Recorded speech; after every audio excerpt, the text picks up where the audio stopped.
Okay, we're about to finish chapter 1. Hayward climbed over the gate into the stall. Freedom's really sick, Charlotte said. Hayward nodded his head. I'm sorry, Charlotte. And then for once he was quiet.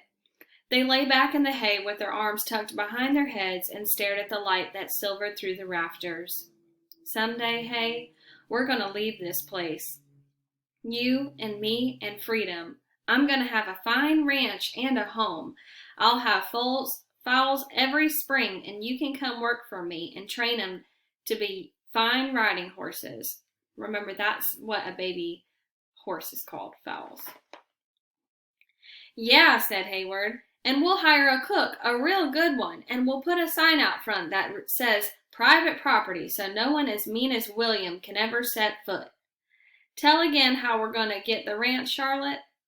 Well, we'll be here until we're 16. First, I'll leave and find a job and save up some money, and then I'll come back for you and we'll go out looking for the ranch. Let's get a ranch far away from here. Don't worry, Hay, it won't be anywhere around here. Charlotte was silent. She stared at the rafters and listened to the pawing and snorting of the horses in the other stalls. She rolled to her side and stroked Freedom's neck. Charlotte, do you remember your parents?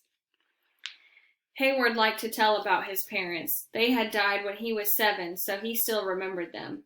Sometimes Charlotte closed her eyes and tried to bring back a memory, any memory. She could almost see a face, but since she had never seen portraits of her parents, she only imagined what they looked like. All she really remembered was being held tightly in someone's lap and images of horses. No, Hay, I don't remember. Tell me about yours again. But before he could answer, they heard the old porch bell ring 1 clang. There was a pause, and then it rang 2 clangs. Another pause, then 3 clangs.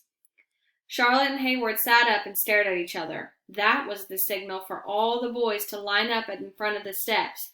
It meant that one of the families that had visited the orphanage today wanted to take a closer look at one of the boys. It meant that someone was going to be adopted. And before I turn the page, there is a picture on this page of Charlotte and Hayward laying in the stall, looking up into the rafters where the light's beaming through.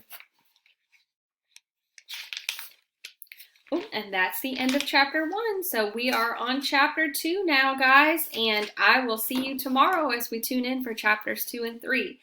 Make sure you get your questions answered in Google Classroom, please. We'll be checking those. Bye, y'all. Have a good day.